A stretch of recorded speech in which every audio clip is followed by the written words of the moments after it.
Hello, everyone, and welcome to another episode of the Board Game Mechanics. I'm Katie, and with me, as always, is... Hey, everybody, what's going on? It is Jason.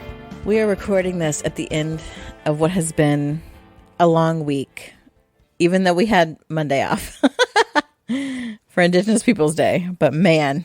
Sometimes those short weeks are the worst. I know, and I used my brain a lot today at work, which I feel like is just wrong on a Friday. But I had to go to an Excel class, and Excel is like my nemesis because, hello, I'm an English person.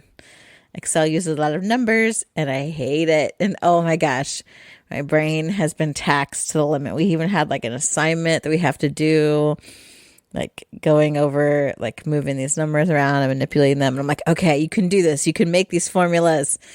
And I worked really hard for like 2 hours or something, and my brain is busted. So if I sound even more off in La La Land than usual, it's Excel that burned my brain. That's funny. Katie's was like dreading Excel, not wanting to sleep. She had like the shakes. Yeah. I made a vomit noise in class today when someone was talking about, like, don't you just love math? This woman who is leading the class, there's two of them, and one of them, she does pricing. Like, she's done pricing for, like, the past 10 years.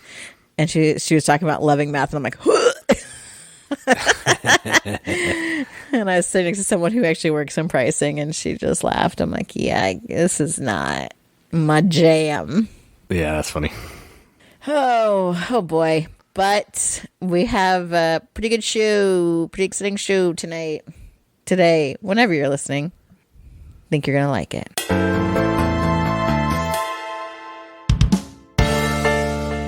But first, let's start with some news.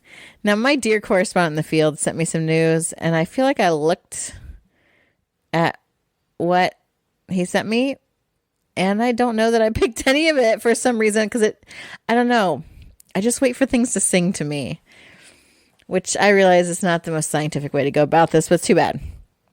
So what I'm going to talk about tonight, they just jumped out at me from Kickstarter. And the first one jumped out at me because it's adorable, and it's one of the things that I love. And I feel like it's my right as someone who has Asian blood in them that I have to like Hello Kitty.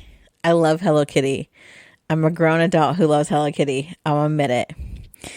Hello Kitty has this adorable game on Kickstarter called Hello Kitty Day in the Park. Does it look like challenging? No, but it looks adorable. So you are actually building the park, and you're playing as one of Hello Kitty's little friends, or Hello Kitty herself, which is so cute, right? So you play a park tile. Does it have bats? It does. Oh, I know. You play like a park tile, so you're building the park with the tiles that you have in your hand that you're drawing, and you have to match up like gardens or different park type features to each other. So you have to actually do that. Then you can move your character. I think it's like up to 3 spaces on the 4 tiles. Up to 4 tile. No. You have 4 tiles in your hand. And then if you're like there are tokens on the tiles, like different little symbols, you collect those symbols as tokens. There are also attractions that can come up on the tiles that go out there. Yeah, you can move up to 3 tiles. I was right. You can move to 3 tiles, or you don't have to choose it all. But as you move, you're gaining like tokens matching the icons of the tiles that you land on. They go in your supply. And then you use those tokens to complete an adventure. So maybe you're going to the farmer's market. So you have to have a little birdie and 2 flower tokens and a little music token at the farmer's market. And that gives you points. And it also gives you like you can also get end of the game points for it. So it's not just like, oh, I just solved this, but you can also like complete these adventures and then use them for in-game scoring as well as within the game scoring, which I really like. And there's different types of adventures, like levels.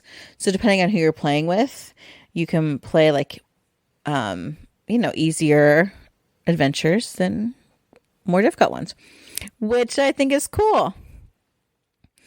And then you can use, there's also wild tokens as well that you can use for your supply. You're moving on score tracker. You keep your completed adventure. And you just, I don't know what ends it. I'm sure there's something. They don't talk about it. But yes, you've got adventure cards. There's, you get easy, medium, and hard adventure cards. There are 48 park tiles, the starting tile. There are 5 character cards. Oh, there isn't bats. Boo. They just unlocked Crappie. Maybe you can unlock bats because I thought I saw him somewhere. Oh, he's on one of the adventure cards. Okay, as long as he's in there somewhere. He's in a dance competition. You can also play dodgeball with him. All right. Hilarious. That's funny. Yeah, so right now it's Hello Kitty, Pochaco, who's this adorable little dog, My Melody, who's a little bunny, Choco Cat, little black kitty, or Crappie, which is this adorable little frog. And the players have player powers, the character cards, which that's kind of like this is a little more, this is not just like roll and move. And it's adorable. I mean, obviously, adorable. And then there's like an exclusive edition, which has acrylic tokens and character standings instead of cardboard. And you get an exclusive Hello Kitty minifigure and a tile bag. Yeah. So if you are like me and you love Hello Kitty, or you know someone in your life that loves Hello Kitty, you need to check out Hello Kitty Day in the Park. So it's on Kickstarter. There are 12 days left on that Kickstarter campaign from the time this drops.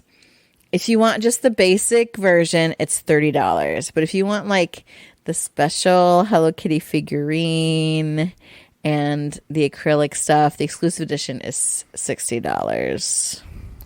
Yeah, this is one that I've been wanting to back because it looks really good. It sounds like a good game and it's an adorable little theme. But I also thought it was designed by the same designer who did Creature Comforts. Is that right? Did it say her name? It is.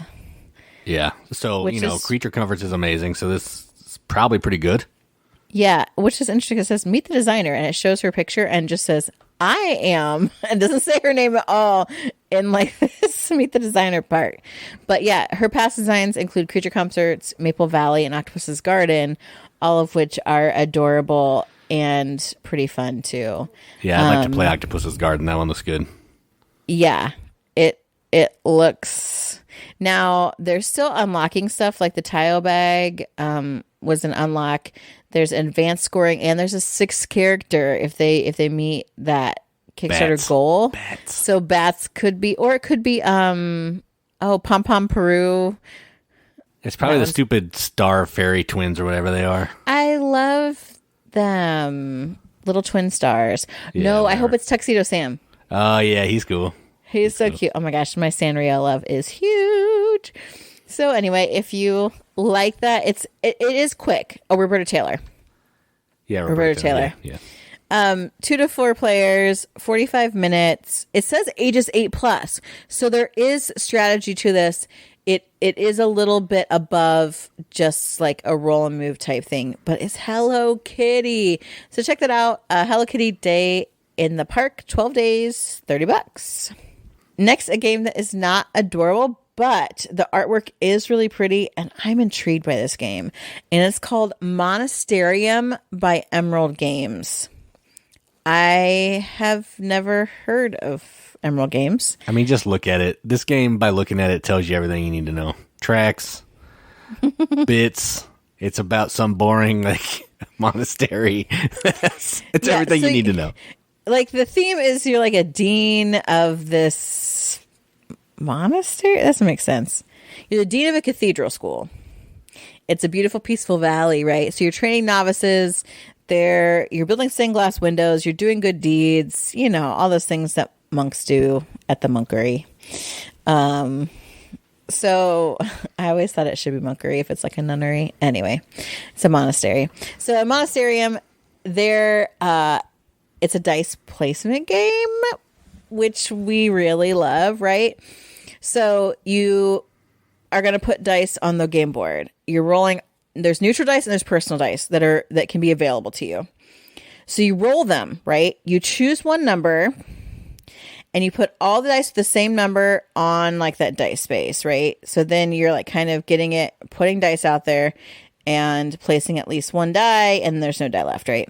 So you get these dice kind of out there in number groups. Then on your turn, you take one dice base that has at least one of your personal color die or neutral. You take dice from there. So like you can take neutral die and your die, right? So let's say if several of them came out in the same number, you could do that. So you're putting them on top of an action tile that you have in your area to use those dice to carry out the actions that they're placed on, right? So different actions. You have this messenger. It's a little donkey cart meeple. So cute. But you advance your messenger on a road, and the messenger always moves in one direction, left to right. So it starts at the first base. When it goes to the last base, it goes back to the first place. So the messenger is like moving things along. It doesn't say what the messenger does. Sends messages. You've got little novice dudes. So they're going to go out to the monasteries in the game board to do stuff. It does not say what that stuff is. You can build a church window. So you've got these window tiles for the monastery to make this like imagery. So you really want to build the church window for the cathedral. That's one of your goals. So that's something you can do. You can also fulfill a mission. So there are these 6 missions that are laid out for the course of the game. So you can, like, once you complete that mission, you can then choose to, like, claim that mission, I guess, and get points for that. I did not watch the video because I don't do that, people. I don't watch the videos. But there is enough just looking at this again, like Jason was saying, you've got this game board. It shows these different monasteries, different action places. This messenger donkey's moving along. You can pick up items from the places the messenger's going. You got these goals to fulfill. There's some actually really cool like tiles and stuff that come with this. You've got your own player board that's got stuff that you can do on it, including that cathedral window. You've got your little novices. You got your messenger donkey. There are some special upgrades, and I think maybe everyone's gotten those. I'm not sure. They're upgrading, like there's an hourglass and like a chalice that are like ground markers and different things. They're upgraded to wooden. There's a sticker set, which I don't love, for the novice and messenger tokens though. So then they're adorable. Like your little novices have their little robes and their little hoods on with the stickers, and they're so cute. And then on your messenger guy, you can see your little donkeys are different colors. Like not just like the color of the player piece, but like you got a palomino donkey and like a little brown donkey. Unnecessary, sure, but awesome. Double layer board, absolutely necessary. So I, again, love a good old fashioned, like this is not my man's artwork, Clemens Franz, but it's got trash. It's got that old busted look to it that just really appeals to us, right? Plus, I like a theme, like, let's train novices, let's build stained glass windows, let's fulfill these monastery missions. I like a worker placement board game. I like using some dice placement. This has a lot of good things going with it, including a donkey messenger meeple. So if any of those things appeal to you, check it out. Monasterium. It's on Kickstarter for 12 days still by the time this drops. And it's $60. Yeah, so the artist is Dennis Lohausen. I am a fan of him. Oh, yeah. I've heard of Dennis Lohausen. 2, I don't care what this game does. I've seen the pictures, and it looks fantastic. Like, it looks, just by looking at it, I can tell that this is a game that I would enjoy. Boring theme. There's a countryside with some horses and some monks. I mean, you can't go wrong. Yeah. It was originally released in 2020, but I don't know if it's ever been in America before. No, it hasn't. Yeah. This publisher is bringing it to America, right? North America. So it'll be nice for people in America to finally get to check this out.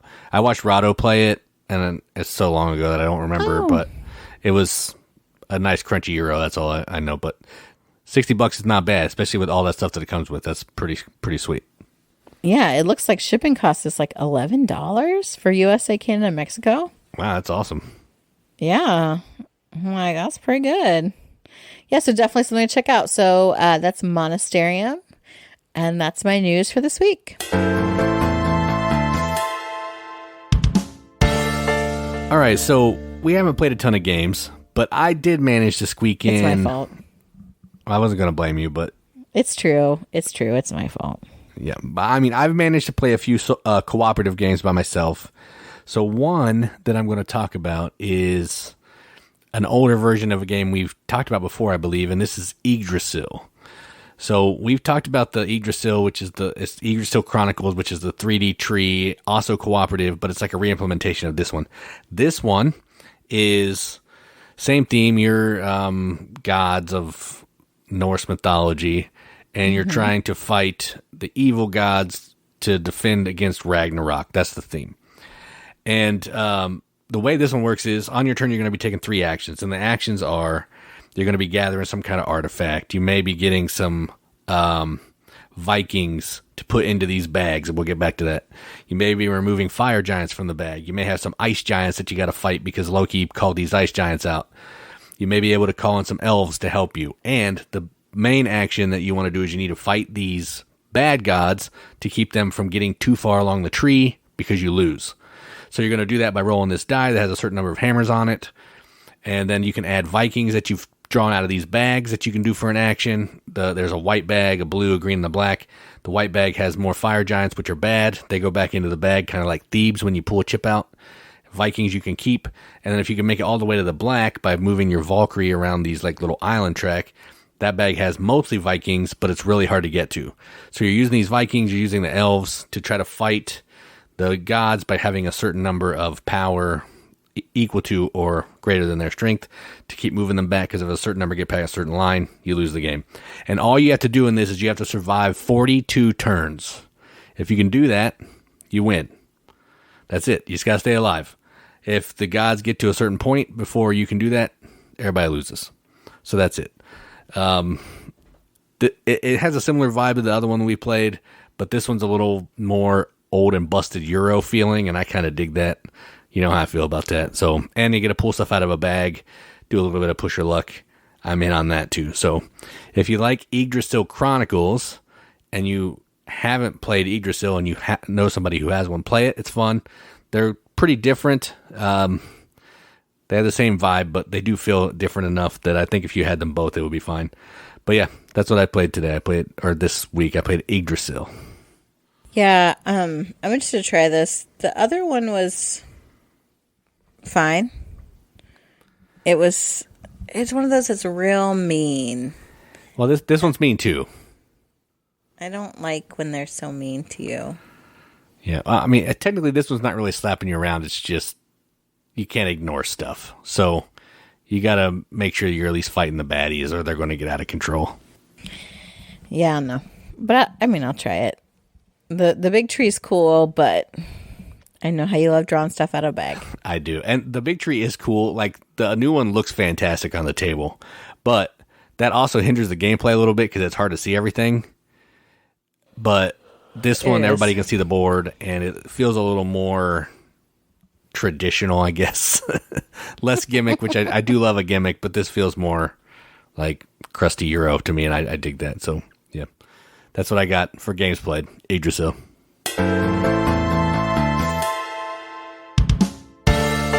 All right. Now on to the main event. And when I say main event, I don't just mean the subject of our episode. I mean the main event of the year. Tonight, today, whenever you're listening to this episode, we are starting our top 100 games of all time. That's right. It's top 100 time. And since I have been such delinquent and making us do our podcast every other week, you're going to get a jam-packed episode. You will not get 10 games from each of us. You will get, I can't do the math, 15 games? 15 games, yeah. I was like, why are you making this suspenseful? I'm building. You need to plug it into Excel and do a formula? Oh my gosh, I could actually now. We're going to give you 15 games each episode. And that's not all. Also, on the off weeks of the podcast, I'm committing to it. It's out there. It will be out there once this is published. You know, when you're hearing it, it's published. That's existential. Whatever. You will be able to hear the 100 outside the 100. That is games 101 to 200 of our top games of all time in a live video sesh. Now, it's going to get a little crazy because like our kids don't go to bed as early as they should. One of them likes to stay up late. But I know some of us go to bed at a decent hour. So we may just start while kid 2 is up, and we'll just see how it goes. But that is my commitment to you, people. On the off weeks that we don't have a new podcast episode, we will do a live video sometime during the week, working down from 200 to 101. But on this episode, we're starting with 100 to 86. And Jason is going to kick us off with his number 100. All right, so my number 100 is a co-op game. And it is actually brand new to the list because it's a new game. What? Oh my gosh. You not only start your list with a cooperative game, but with a new hotness game. What what? I already know this list is fake news. I already posted that there's some shakeups in this list, okay? I think I was abducted by aliens, but we're going to see. We're starting with number 100. It'll start feeling a little normal when we get up to the top 20. But my number 100 is Disney animated. And this is a cooperative game where you're a Disney animator and you are trying to draw a movie, one of the classic cartoon movies, before the deadline approaches. That's the theme. But what you're trying to do is you are picking an action. There's 5 different actions you can pick. There's an action that lets you draw cards, which have like a word on them, which you use to do some stuff. There's a background action, which is going to let you put these little polyominoes on your board, which is drawing the background of the movie. There's an action that's called Magic, which will let you do any other wild action if you have a magic token. There's an action called Music, which is like your special ability. And there's one more that I can't remember. But there's 5 different actions. You're going to take the action. Then the action is going to slide down to the front and get weaker. It loses its strength. And then after everybody's taken a turn, the bad guy's going to attack. And there's going to be these calamity cards that you're trying to fight by playing certain cards from your hand or taking certain actions. And if there's a certain number of calamity cards left, that's how many times the bad guy is going to attack you. And they're going to do a bunch of different types of things, and they're basically going to advance the deadline. So they're kind of the timer. And players are just working together to finish their movie and capture their villain by collecting paint and all that stuff, and to draw their characters and capture their villain before the deadline runs out. And if one player hasn't completed their movie, everybody loses. So you're trying to work as a team. You're trying to help each other out. You're trying to take action that's beneficial to you, but also helping your teammates, because everybody needs to finish their movies, because Disney needs to put out good stuff. So my number 100, Disney animated, fantastic game. So paint would be the other action. Yes, paint, yeah. As I was saying it, I was like, oh yeah, paint. Oh, there it is. This is down lower in my list just because there's so many other really good games. But this, to me, is what I think a lot of people wanted Disney Villainous to be. But I think Disney Villainous is way too complex for the casual gamer. But this one, because of its cooperative nature, is a good one. I think that there's enough depth to it for gamers, but it also isn't quite as overwhelming as trying to teach everybody. Like, yes, you've got separate goals, but since you can work together, it's not as like out of control as I think that Villainous can be. So this was a really pleasant surprise for me. My number 100, this is new to my list because I'd always wanted to play it because it was so flipping beautiful. And I never had. And then our friend brought it over. And I think I like it better than everyone else because it's so pretty. And that game is Tang Garden.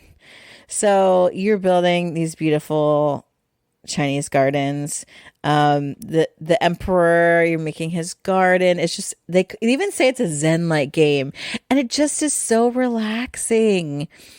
You are putting tiles out on the board so that you can then add items to the garden, like pavilions and different types of trees and like flowers, and it's just fish and birds. And then you're placing characters out that have special powers that are also going to help you then gain points at the end as you're placing all these things in the garden, as well as placing like backdrops for these items in the garden. And they're actually really pretty backdrops.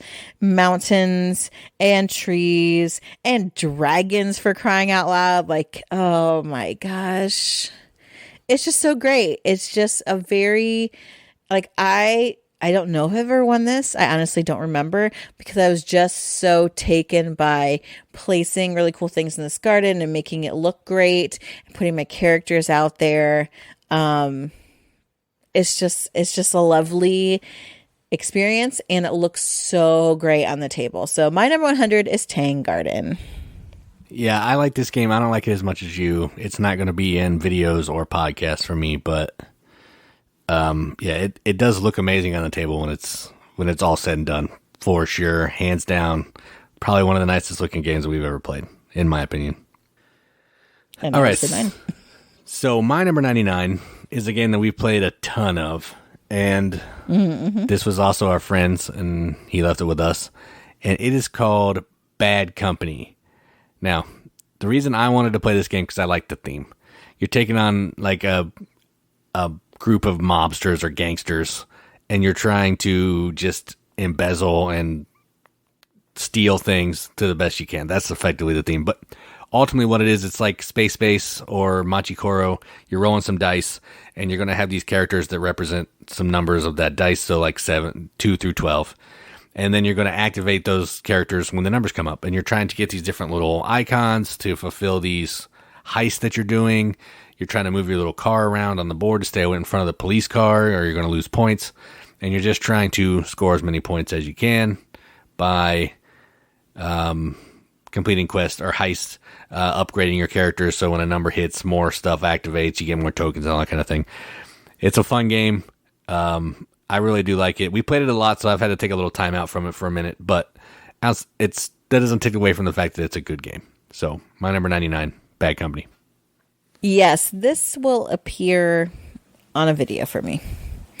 Nice. Because I like it, but again, that's the thing. This is what kills me every year. The more that we play games, the more I'm like, well, why is that game ranked? Like, it's such a high number. Like, what is it doing in the 100s or the 200s? But we just have played a lot of really good games. And honestly, I was talking to Jason about this. Like, I have a hard time with ranking the games, because if it's some of the games we only play one time, just the nature of the beast, because there's so many games flowing through here. And I'll be like, yeah, I really like that game. But then it's like, well, I really like that game, but I only played it once. So I don't know how I can compare it when I don't quite remember it, but I remember I liked it. And this is, again, like, we played this a lot, so it felt good to me, and it is a good game, and I would love to play it anytime. But again, there's just so many stinking great games out there, which I think is a wonderful thing for the hobby, that it's just going to be lower. My number 99 is a perfect game for this time of year, and that is Abomination, Heir of Frankenstein. This has gone through ups and downs. It first came out and everyone was like, yeah, this game's awesome. Then a bunch of people were like, well, it just takes too long, and like poo-pooed on it real bad. And I feel like it kind of got like an unfair negative rap for a while. And everyone's like, well, the Igor variant, you gotta play the Igor variant. Screw the Igor variant, okay? The regular game is good. It's fine. Get over yourselves, okay? You're going around. You are going to follow in the steps of Dr. Frankenstein and build your own monster. And then you're going around getting parts. Where do you get them, you may ask? Well, you can dig up some bodies in the cemetery. You can get some fresh ones after they execute them in the town square. We got the guillotine going on. You can get them from the hospital because sometimes stuff doesn't go so well there. Or you know what? If you really just don't care about your morality, you can just kill fools in the alleyway and take those body parts back home. That's right. I love it. It's got that great kind of dark edge to it, but it's such a very classic story. Like, I love playing through that. Yeah, there's like these event cards that try to do this weird story thing. Whatever, they're fine. They don't really like derail what you're doing on your actions. And sometimes they like block things off and change it up so that it does kind of increase the difficulty level, which I think is important in a game. If you can just waltz around and do everything you want, there's not much challenge there. So I really enjoy this game. We haven't played it for a while. I'd like to get it back out again. But yeah, it's good. My number 99, Abomination. Yeah, this one's up higher for me. I really like it. Really? Yeah, I've played it a couple times by myself, just as 2 players, and it's so good. It's so fun. It kind of kills the cards playing it 2-player by yourself, those little event cards, but whatever. They're kind of irrelevant anyway. All right, so my number, what are we on? No, oh, shoot, closed it. Number 98 is a game that we haven't played for a long time, because I can't get anybody to play it with me because not a lot of people like it, but I like it, and I shouldn't like it because it's super mean and frustrating, but that game is Dogs of War, and we've talked about this, I've talked about this, we have a video.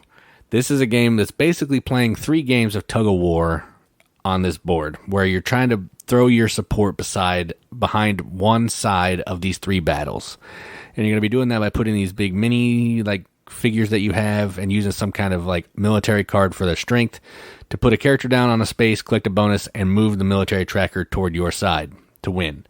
Now, there are mean cards too, where you can jump ship and start supporting the other side. You can form alliances with people and break them off. And you're just trying to have your side win because it gives you shields of that color that wins the battle. And you're trying to move up your shields of all these different battles to score additional points because it's shields times flag. And it's a real fun game. I like it. Yeah, it's probably not the greatest game in the world, but it's enjoyable. And it's just, for being mean, it kind of, I don't know, it works for me. This one works for me. And I like tug of war games, so that's where we are. So my number 98, Dogs of War. That's interesting. I think this, I don't know where this is on my, I was like, I think I don't know. Because it is mean, and every time I play it, I get so frustrated because it's like, it reminds me of Area Control. It'll be on a video for me. I like it, but not as much as you. My number 98 is a surprise for me this year because we had this game for a while. Jason had casually mentioned that he got a review copy, but we never played it. And then our friend Chris was like, hey, I got this game. And it was the same game that we already owned, except with like bigger cards. Yeah, he had the regular size version. And a little expansion. And we played it, and I was like, this was fun. Why have we been sleeping on this game? And that game is Herbaceous. In this game, you've got these little planters where you're going to plant some herbs or herbs, depending on where you're from. And each planter, they have like kind of a different qualification for what goes in it. You can also get some of these herbs and make them into like herb bread for extra points, or you just collect. There are groups of the same herb that go in a pot, all different ones, and pairs. So you're trying to get the most of each of those different types into your pots. Problem is, every time in your turn, you are going to turn a card over from the deck, and you decide, is it going into the public garden that everyone can work out from, or is it going to go to your private garden? Wherever the first card goes, the second card has to go in the opposite space. So there's a little bit of like push your luck to it. There's a little bit just trying to work with the cards that you get. Is any more going to come out? What am I going to go for? What am I going to keep? A lot of strategy for a very simple, and in our case, very tiny game, but it is really fun. I've really enjoyed this. So my number 98 is Herbaceous. Yeah, it's not on videos or anything for me. I do like it. Yeah, I don't know. I thought I liked it more, but... I thought you were saying that you hadn't made a video, but you... No, I've done a video. It's just not... I'm not going to be talking about it on any of those. I got you. I realized what we were talking about. Like I said, my brain is kind of mush today. Yeah, it happens. It's Friday. So my number 97 was actually a lot higher before. And I've actually played it more, but it's just not a game that's one of my favorite felds. And it is the Castles of Burgundy. This is a fine game. The way the game works is you're each round you're rolling 2 dice, and you're using these dice to either grab tiles off the central board to put them in your depot, or moving them from your depot to your board to try to fill in these different areas, get special powers from the tile. You may use it to get more workers, because workers let you adjust the pips on your die. And you're just trying to get as many tiles, place as many tiles as you can over the course of, I think, 5 rounds. It's weird, just like phases and rounds, 5 rounds, 5 phases. And you're just trying to get the most points. It's a really simple game, and everybody loves it. It's a good game, but Feld has so many other games that are deeper than this that I like more. So this one's fallen because of that. I still like it. I'll play it online all the time, but it's just not... It's not a Feld I want to get off the shelf. If I'm going to play one, that's going to be one that we'll talk about much later. So, My number 97, Castles of Burgundy. Everybody loves it but me. And to be fair, I've only played it once, and I hated it. It was a terrible experience, and I've avoided it ever since. I'm not saying that I'm not willing to try it again, but there are a few Felds that I really enjoy. If I know that they're actually... Okay, there's only one that I know that's actually a Feld.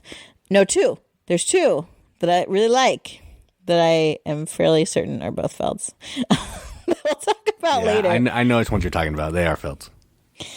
You don't know which ones I'm talking about. I do. Yes, I do. I'm just not going to spoil the list.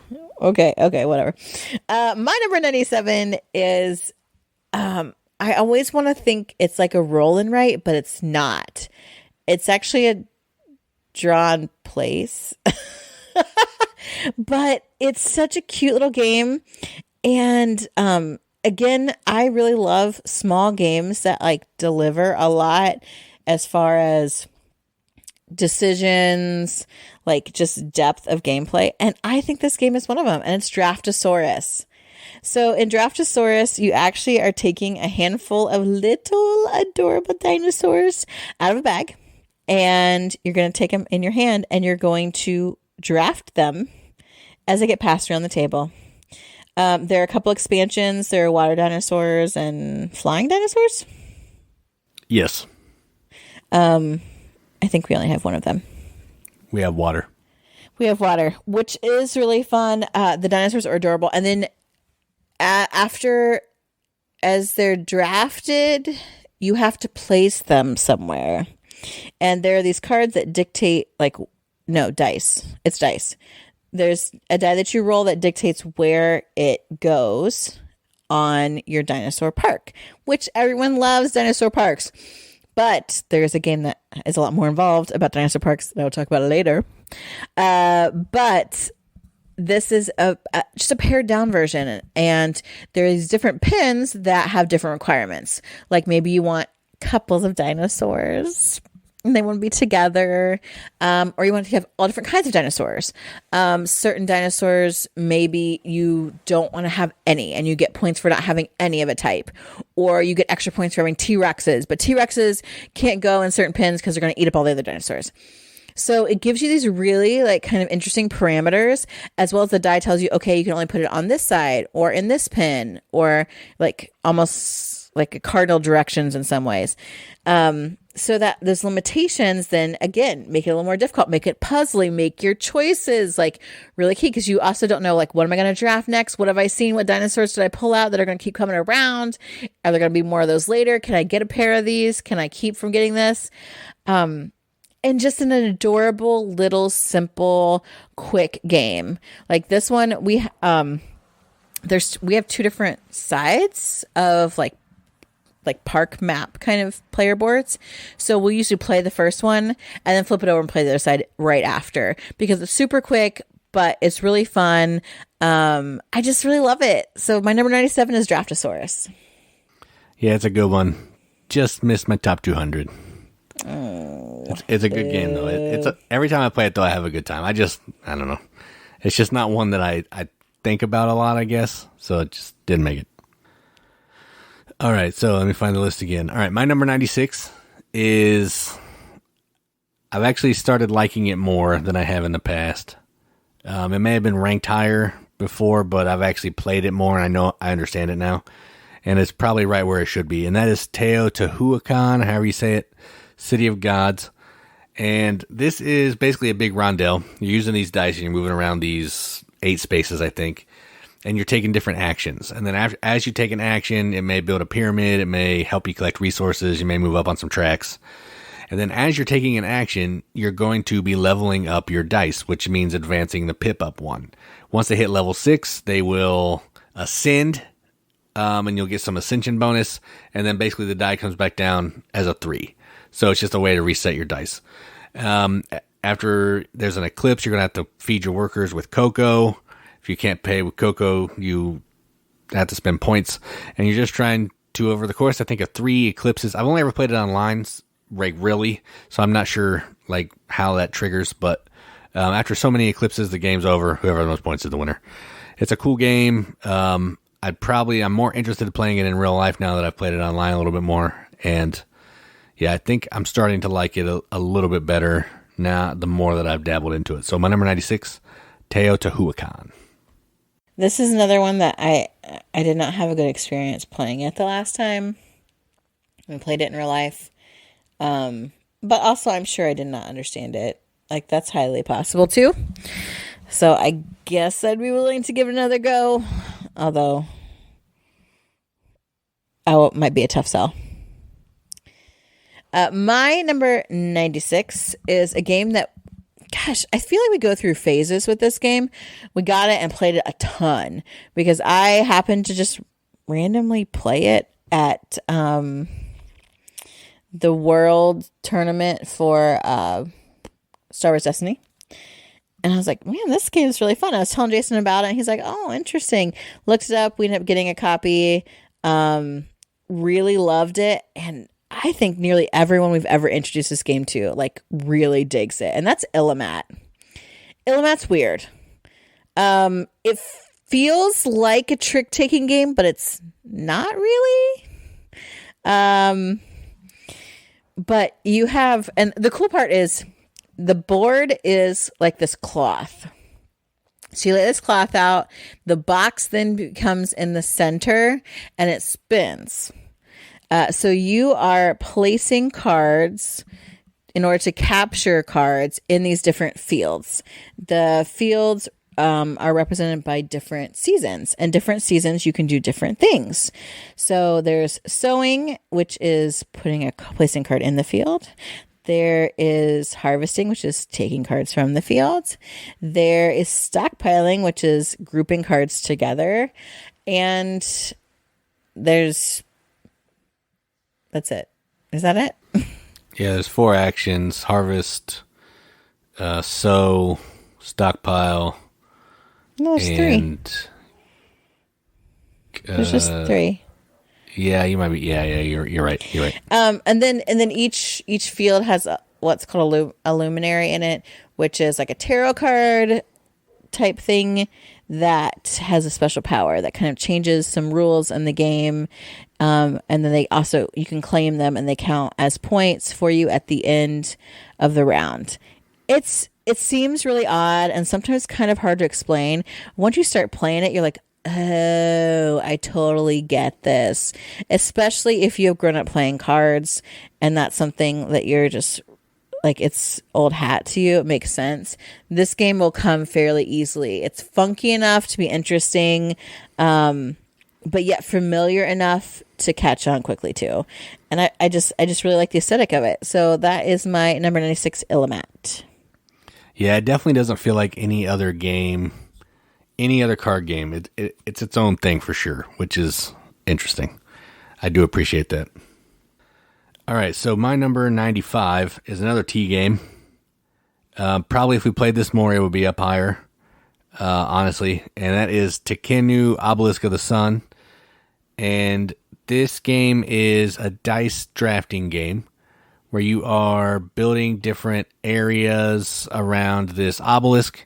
And each of the areas are going to give you different action. You may be getting some special abilities. You may be getting some in-game scoring bonus. You may be putting up some statues around the obelisk. You may be building monuments or different buildings.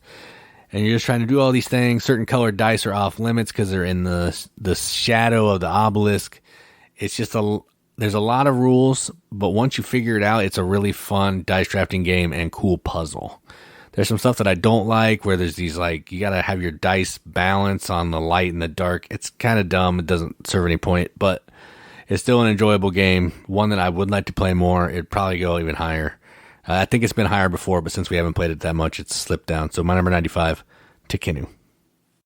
This actually is much higher for me. And the last couple times we played it, it really it captured me so much that it's really stuck with me. So I will talk about it later. But my number 95, I think, would be higher if we played this more. And what's interesting is we've played it at 2, and I think we've played it at 3. But it plays differently at those different player counts, which I think is kind of cool. And I really like both ways, and that's Venice. Venice is this really cool pick up and deliver game where you're going around in gondolas and picking up and delivering stuff in said gondolas. In 2-player game, there's actually like this, what do they call it? That boat? I think they're spy boats or something like that.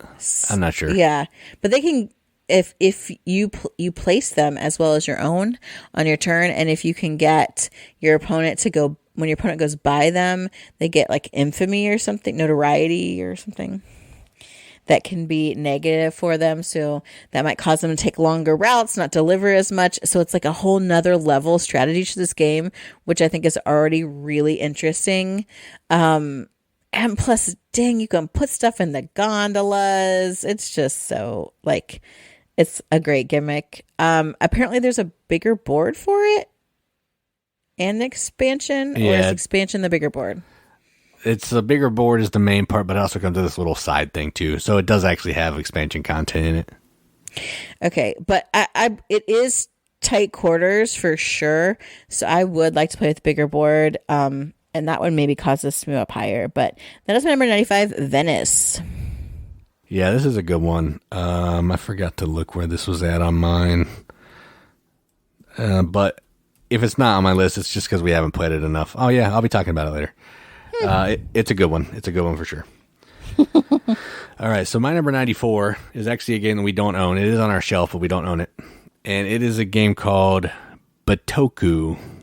And this is a big, busy-looking board, but it has amazing art. But it's a dice placement game where you are trying to use these dice. I've played this game a couple times. I still don't even know how to explain it. You're using these dice to collect different types of, for lack of a better term, stuff to score points. That sounds a cop-out because that's what all these games are basically. But the way that this works is you're going to be placing your dice on one side of a river, and then later you can then move that die to the other side of the river if you've played a certain pip value to take an additional bonus action. So it gives you some extra stuff you can do. You're trying to collect these different cards that are that you're going to be using to take actions. You're trying to unlock extra dice. You're trying to get these dragonflies and these little plants that they're laying on to collect a bunch of bonuses. Trying to move along this rock path. I mean, it's a track. I love tracks, but it's a fantastic game. It looks a lot busier and harder than it is, but once you get into it, it makes sense how it flows. But even though I've played it like 3 times, I still don't know what I'm talking about. But it's a good game. It's fun. So if you want a Euro game that looks good on the table, check this one out. So number 94, Bitoku. This is actually much, much higher on my list. I just maybe have fond memories. I don't know. I mean, I have fond memories. I just don't know how the game works. Sometimes towards the end of my ranking, I like lose all sense of, I'm like, are these games? What am I doing with my life? So who knows? Who knows how accurate my rankings are? My number 94 is the other game that we played at least once, maybe twice. And it's so compelling looking. The art I really love. And it's one of those games that has a really dumb name that doesn't really match, I think, the game itself. And that's Tidal Blades, Heroes of the Reef. I get it. Like, you are kind of fighting in these stadiums and stuff, but it's a lot of worker placement and kind of contract fulfillment stuff. So it's not like fighting. Like, in my mind, Tidal Blades sound... This company's terrible at naming their games. Let's just put it at that. It reminds me of Beyblade, I think, which is why I'm like, oh, it's like things fighting. And yeah, kind of. But there's so much more to this. Like, it really has more interesting Euro components to it, but it looks so great. It takes up a bunch of space. Takes up a ton of space on the table. But it's really pretty, and you've got really cool decisions on where you're going to place your workers. I don't even know that I completely understand how to win this game, but I have a lot of fun playing it, and I really want to play it again. So that's Tidal Blades, Heroes of the Reef. Yeah, I'll be talking about it in a few weeks. It's good. I like it. So my number 93, honestly, would be higher if I ranked it as a solo game only, but because a 4-player game takes like 8 hours... it bumped it down a little. So this is Expeditions. I think it's 1920 or something. The Scythes follow-up, basically, which means it's got the same art and plays completely different. But this game is basically a resource collection game, conversion game, contract fulfillment game where you're racing to put 4 stars out on the board, which is the Stonemaier. They love to do the star thing. And the way the game works is you're moving these little minis around to these huge hexes. You're either taking an action on the hex, completing a mission, or one other, actually, I can't remember, or placing a star. You're just trying to do all that stuff the most efficient way that you can, and maybe get in the way of other people so they can't use the hex that they need and all that kind of thing. There's barely any interaction, but it goes on way too long at more than one player. The 1-player game is great. You can play it in 40 minutes, and you get the full 3-player experience, which is fantastic. So, my number 93, Expeditions. It would be higher if it wasn't a multiplayer game. So, there you go. Yeah, it's okay. It's not going to be featured on any of my lists. My number 93, as I was categorizing, ranking my games, and then going back and looking over the output, I have a lot of deck builders. Because I love deck builders. And I shamelessly ranked a lot of them very high because I like to play them. And we do play them a lot. And so this is actually the lowest of all the deck builders on my top 100. At 93, we have DC Deck Builder. I think it's got that longer name, DC Comics. Yeah, no one calls it that. Adventure something, heroes, baddies, whatever. We don't own this, but we have played it, I think, at more than once. Oh, yeah, lots of times. With some of our friends. In a lot of ways, to me, it doesn't stand out from other ones, except I'm like, oh, yeah, there's different characters. I had Catwoman or something, like just a mix of, oh, yeah, I had Wonder Woman on my cards. The difference here then is it's not cooperative, unlike some other deck builders that I do also enjoy. But I do like the competitive nature of this. I like the way cards can really synergize in this one differently. I feel like there is, compared to some other ones, there's lots of ways to make connection, lots of opportunities for connection between cards to like help you kind of go in a certain direction based on the cards you're able to buy and get. I really like that. There also are a lot more ways to get negative cards in your deck, I think, which I don't like. But then that does up the challenge. And while I prefer Marvel over DC, which you will probably see, this is a quality deck builder, and I love deck builder. So my number 93, DC deck builder. Yeah, I think I took this off my list in for another game that's exactly the same but with a different theme. So that'll come up later. All right, so my number 92 is actually, would probably be higher if I played it in real life more. I've played it online a lot, but I've only played it in real life a couple times. And that is Puerto Rico. And this is a game where it's an old Euro game from, I think, 2000. And this is one of the first games where when somebody picked an action, everybody else got to do the action, but at a little bit less powerful. So like if I take an action, I may get a discount on something when you have to do full price. And what you're trying to do in this is you're trying to build different like types of agricultural things like a tobacco farm, cotton mill, all that kind of thing. And you're trying to convert those resources into other types of goods to ship them off to get points. You're trying to build buildings, which are going to give you points. And you're just trying to do that, again, in a more efficient way than everybody else. It's a really fun game. It's kind of a dry theme. It has some questionable theme stuff in it, too. But all that aside, the gameplay is really fun. Again, it could be black and white with just words on cards for all I care. And it's a fun game. I enjoy it. You probably played it if you've played a lot of Euro games. So my number 92, Puerto Rico. Oh, yeah. I have not played this one, right? You played the card version. The card version, yeah, San Juan. Okay. So I don't know. I'm sure it's fine. They're similar, just Puerto Rico's a little bigger. I do like San Juan. I don't know that's on my list, though. My number 92 is a game that's just too cute, and it makes me just feel so warm and fuzzy inside. I'm so excited for its follow-up, and also the other things that this designer has made, like Hello Kitty Day in the Park, and that's Creature Comforts. In Creature Comforts, you are a little creature, and they are adorable because you get like to pick your different creatures.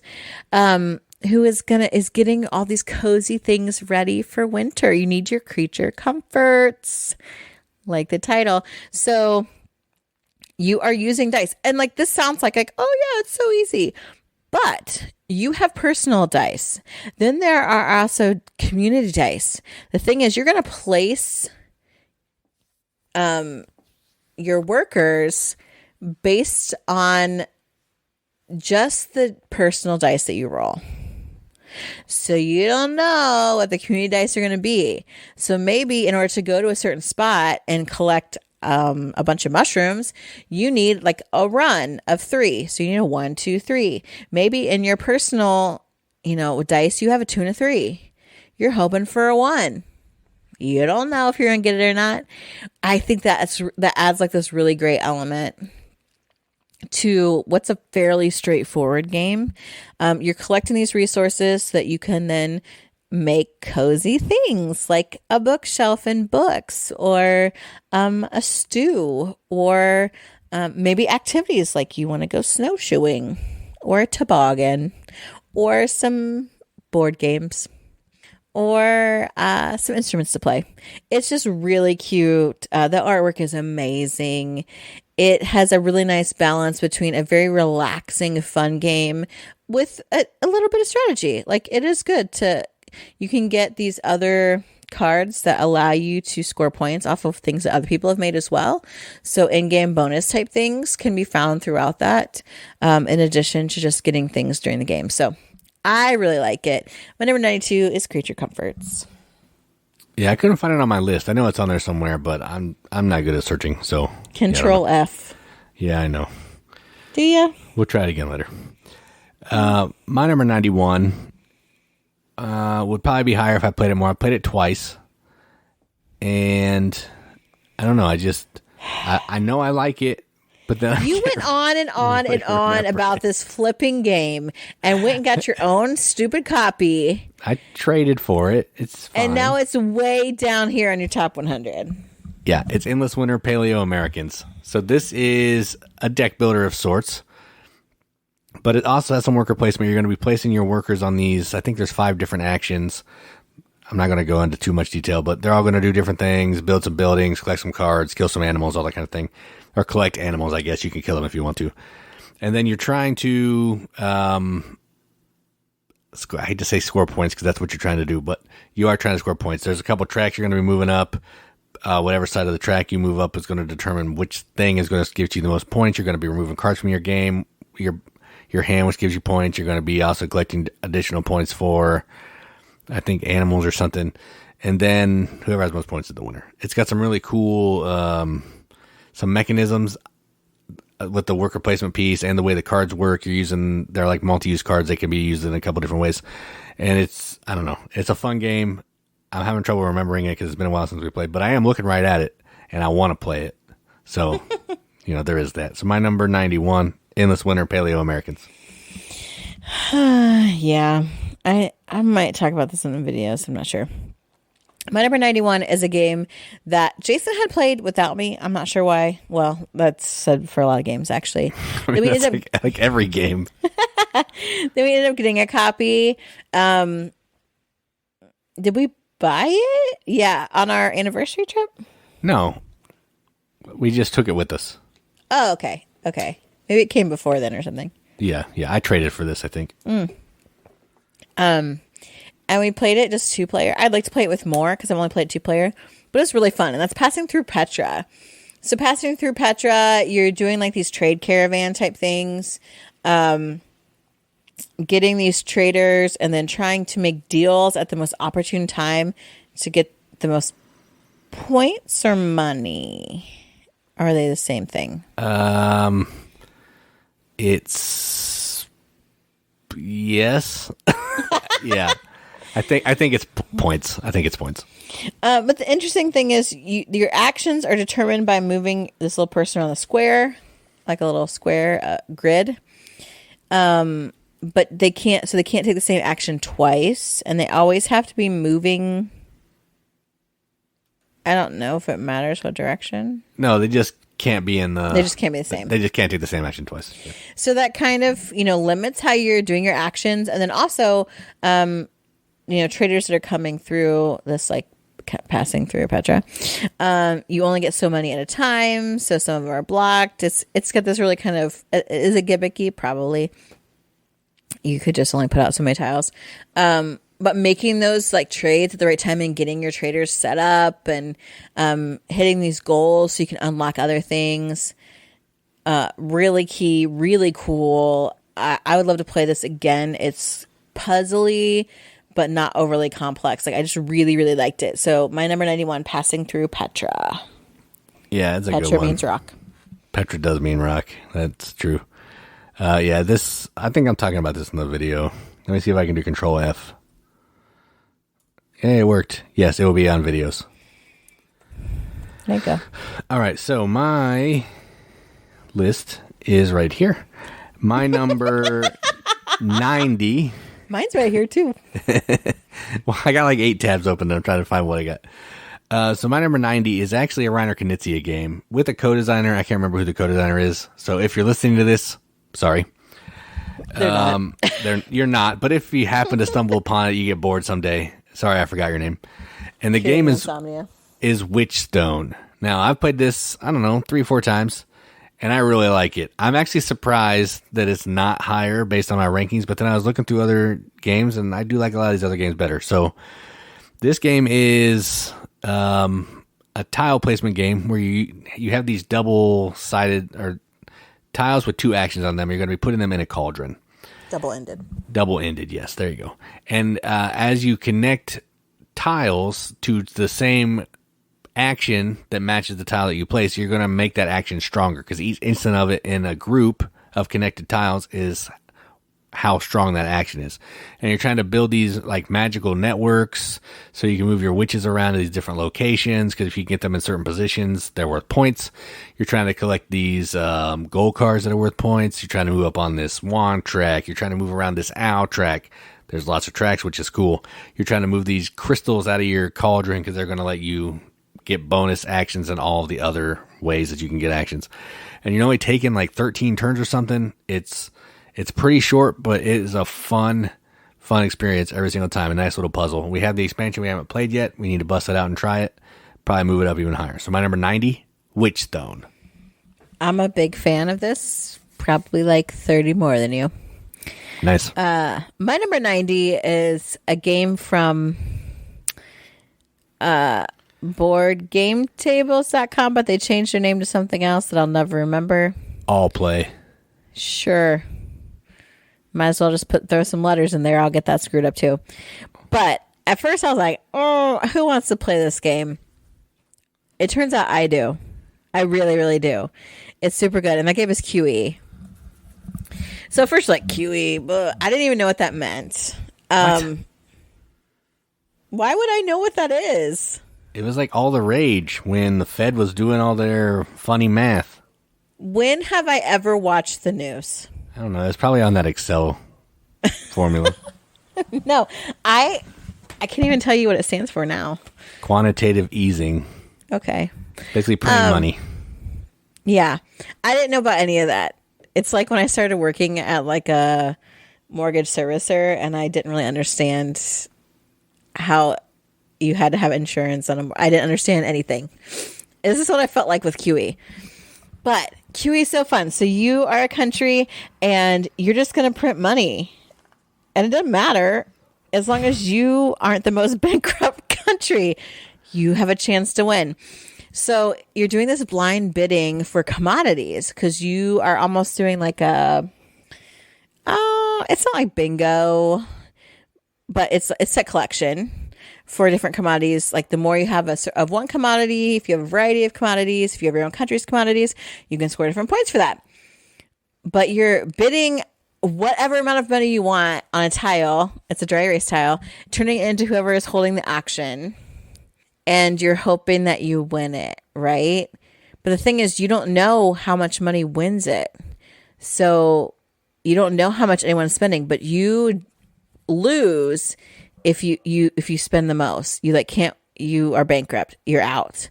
And then you're trying to get the most things that you can with the least amount of money spent because you can get some bonus points for that too. It's like a real fine line to walk. It is crazy. When you try to explain it to people, they're like, what the what? And it's you're hard like, to explain for sure. You're like, let's just play around a couple rounds. And you'll be like, oh, you can play a whole game. It doesn't take very long at all. And then everyone's like, dude, I get it. Let's go. You can bid 0 also, and you can get points for that too. Like, it's just a fun, like, ridiculous game. It's one of a few games about numbers. I don't know. I guess you could call this an economic game, maybe. Yeah, probably ish, not. Yeah. It's the only kind of economic game that I want to play. It's really fun. So my number 90 is QE. Yeah, it'll be on a video for me. I do like this game a lot. Mm-hmm. So my number 89 would be higher if anybody else wanted to play it, but every single person I've played this with hates this game. I'm not even kidding. Every single person that's played it has not been a fan. I hate this game. I see. And that is that is Bora. And this is a Stefan Feld game. Another dice placement game where you are trying to place dice to put these little villages down on this map, get cards from the favor of the gods, collect different jewelry. So you want to collect sets of jewelry to score points. And you're also trying to get these men and women tiles to live in your village because you can activate them once per round. You can activate a man and a woman, and they will give you additional bonuses and ways to score points, get more stuff, do all that kind of thing.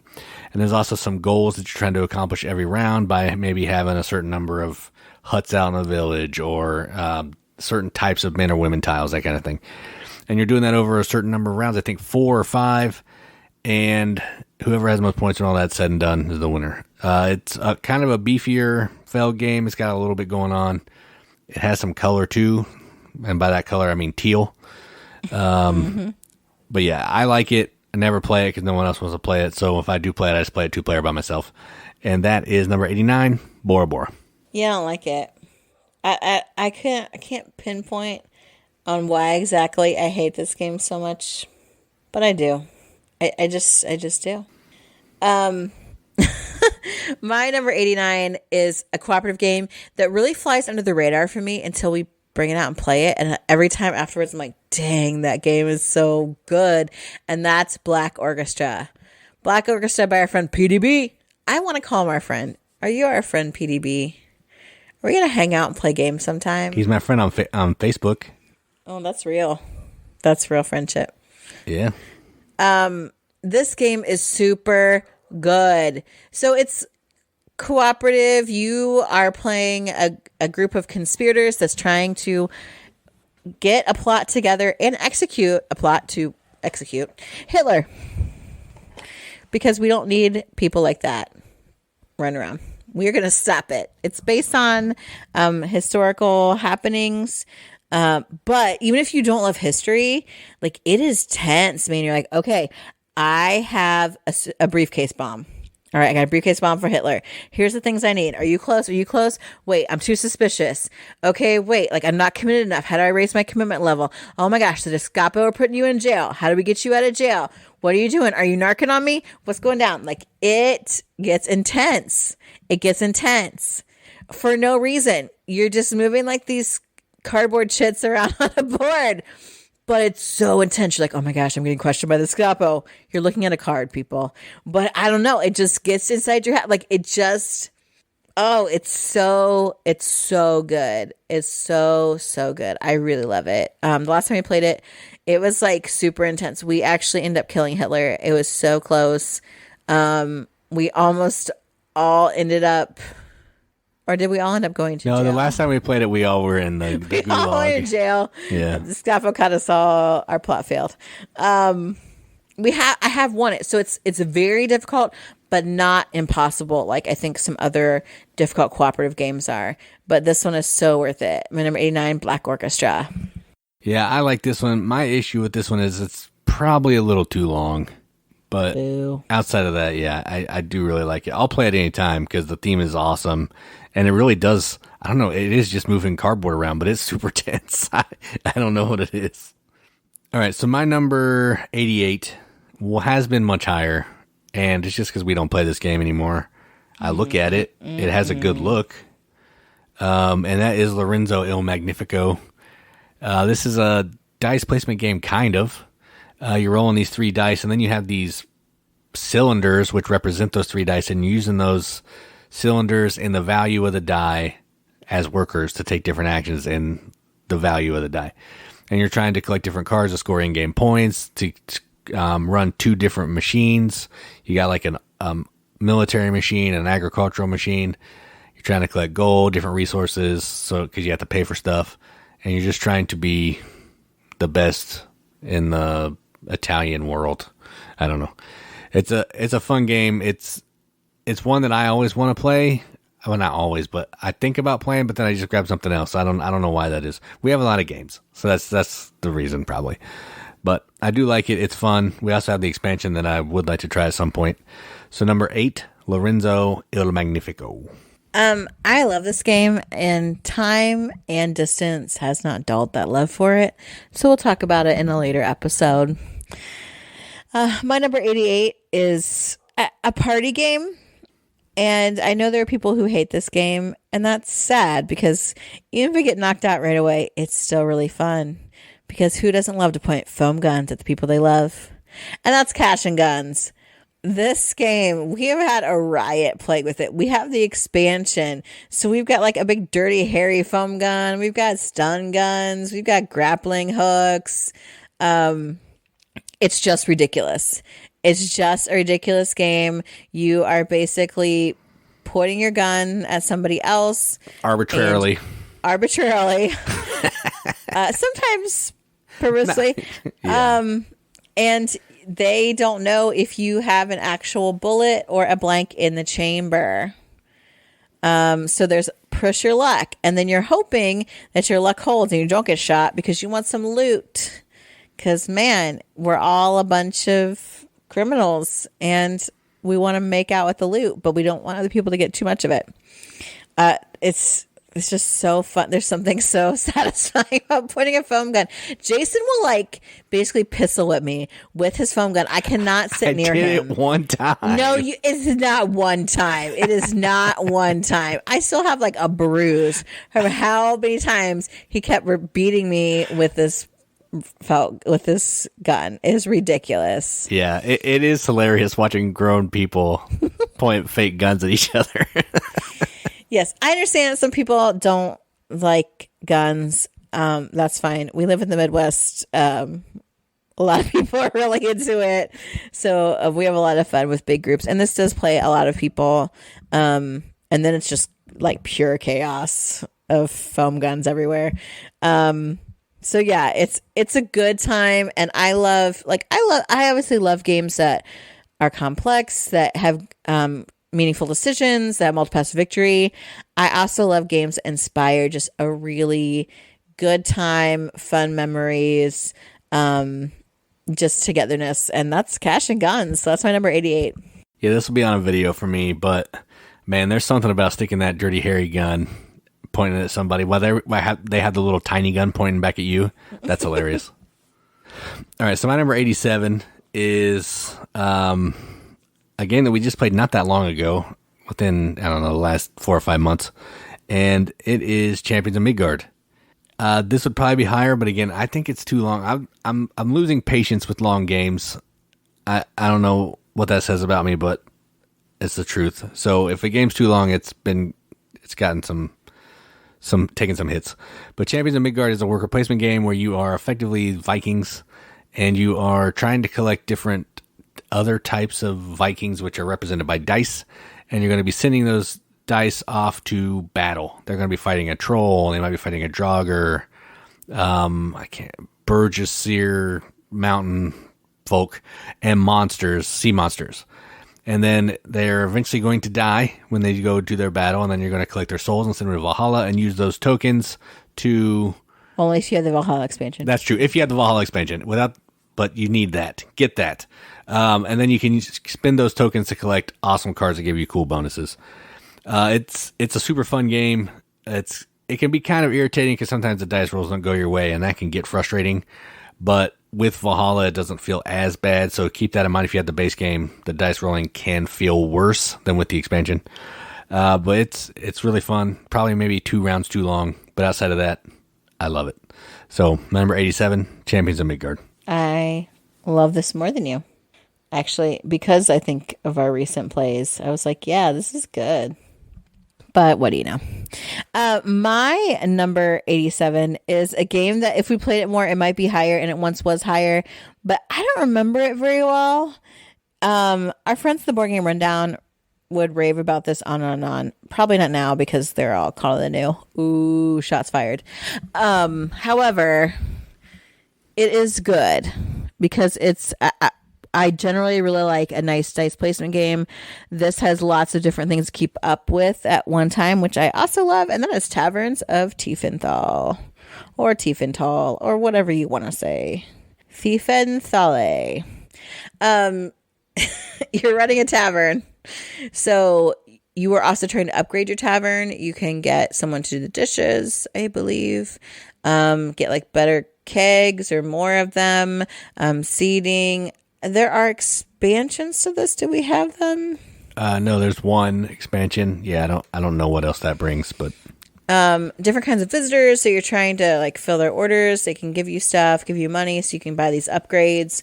I like that there are lots of different ways to go with this game because, again, like I mentioned before, I love multi-pass to victory. This has that. I would like to get it out again and see how it stacks up with some of the other Euros that I really love that you will see as the list goes on. But it's still quality game in my memory. Number 87, Taverns of Tiefenthal. Yeah, I don't think this made anything for me.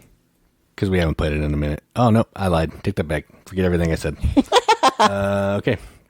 So my number 86 is a game, honestly, that I thought would be higher, but I think it's because I hate the teach. The teach is awful, which kind of bumps it down because I want to play this, but only with people that already know how to play it, and that is Woodcraft.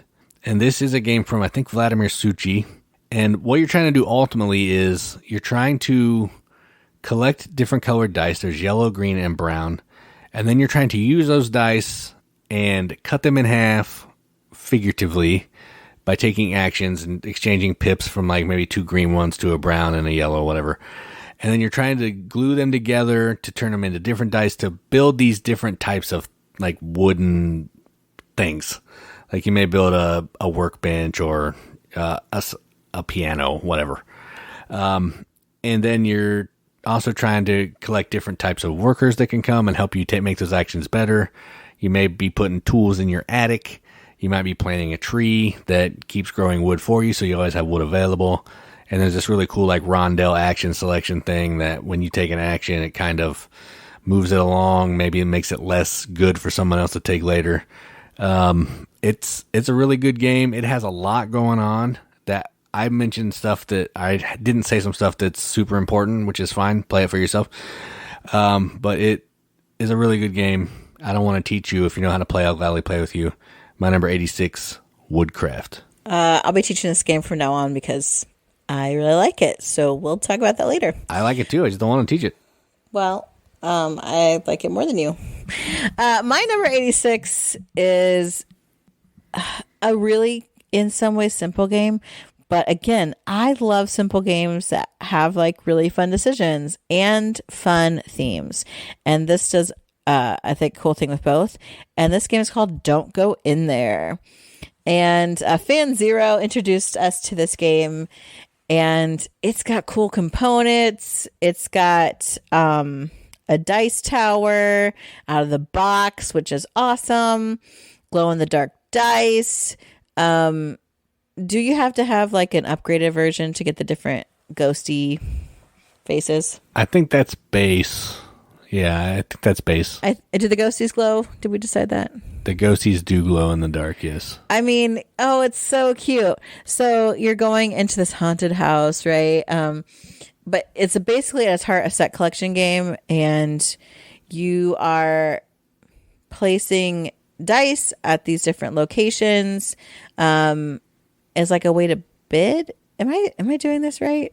I remember this game right? My brain you're using my brain just stopped putting completely. It was like your the hipster explored your ghost hunter down on these cards, and then once a card is full, you're gonna roll the dice and then see what happens. Yes, see how many like of these ghosts come out, because they're actually negative. You don't want to keep them unless you do. Right. There's some things where you do want them. Yeah. Because of how the different types of cards that you can collect, because underneath each area, there are these cards that you're kind of in some ways bidding for, hoping to get when you're placing your hunter there. So like, and then when those collections, like when you reach like whatever the set number is for the collection, it'll fire off like this special power that maybe will get rid of ghosts, maybe we'll make them like not a bad thing for you, all these things, because you want to end up with like the least negative points. It's such a like fun theme. It has such really cute components, and then you're like, oh, I just placed my ghost hunter, blah blah, whatever. But the way that the cards fire off, the way that you can use them, the possibility of the dice roll, where you place your person, you know, how much risk you're willing to take to get cards, really meaningful decisions, and just such a fun little game. So my number is 86. I didn't explain it well. I got there eventually once the hamster started going again. Don't go in there. Good game. Well, in your defense, Haunt the House feels a lot like this one. Yes, and I was like, separate them in your brain. Yeah. Also good, different, but good. Okay, so those are our 100 games, 100 through 86 of our top 100 games of all time. Wow. This has been an episode. So real quick, let's recap 100 through 86 in case maybe your hamster quit in the middle of this podcast. All right, so my number 100 is Disney Animated. 99 is Bad Company. 98, Dogs of War. 97, The Castles of Burgundy. 96, Teotihuacan. 95, Tekhenu. 94, Bitoku. 93, Expeditions. 92, Puerto Rico. 91, Endless Winter, Paleoamericans. 90, Witchstone. 89, Bora Bora. 88, Lorenzo Il Magnifico. 87, Champions of Midgard. And 86, Woodcraft. 100 is Tang Garden. 99, Abomination, Heir, Frankenstein. 98, Herbaceous. 97, Draftosaurus. 96, Illimat. 95, Venice. 94, Tidal Blades, Heroes of the Reef. 93, DC Deck Builder. 92, Creature Comforts. 91, Passing Through Petra. 90, QE. 89, Black Orchestra. 88, Cash and Guns. 87, Taverns of Tiefenthal. And rounding out the list at 86 is Don't Go In There. We didn't have any overlap in that whole thing. None. That's really interesting. I feel like it will get closer as we get closer to 100 or to number 1. But I don't know. Sometimes your list, every time we do this, I'm like, what is going on? I'm a wild card. Yes. I'm so unpredictable. If I looked up unpredictable and capricious in the dictionary, it's Jason Smith. Yep. It's not. I could go to any restaurant and order exactly what Jason would get every time. Hands down. I could predict the t-shirt that he will wear every day. Well, joke's on you. I'm wearing shirt and tie now. In your face. That's to work. When you come home, you will pick the t-shirt that's off the top of the drawer unless I go in and flip them upside down to force you to pick a different one. Tell me I'm wrong. You don't know me. Tell me I'm wrong. You can't. Anyway, I hope that you guys like these lists. If you don't, we'll see you next year and we'll do something different in January. But even more than that, I want to know your top 100. And maybe you don't have 100. That's cool. That's cool, boo. Just give me 20. Just give me 10. What about our list? Something new? Something surprising? Something you've always wanted to try? Tell me. Find us on all of our socials. The Facebooks, #TheRiveted group is the best. We've got a Discord chat. We've got the Tiki Talkies, which I do not go on now because I deleted TikTok. We do not have the Tiki Talkies. We still have it. It's just nothing's ever going to happen. So okay, forget that. Insta, we do have that. We have the Twitters. We have a website. Who knew, right? So yeah, let us know. Like I honestly do want to know if you found some new games, if you're interested in some games, if you want to know more about it, because I'm sure I described all these badly because my brain's mush. I just keep seeing Excel formulas. So yeah, that is the first installment of our top 100 games of all time. You got anything else to add? Nope, I don't think so. Yeah, so buckle in. Well, I guess I'll say this. Buckle in because it's going to be a long list of talking about games. So there we go. That didn't contribute anything to the conversation, but I wanted to say it. Thank you so much. Instead of buckle up, you said buckle in. Yeah, I'm not good with words sometimes. Well, I've been Katie. And I'm Jason. Keep gaming, everybody. Keep gaming and buckle in. You're a buckle in.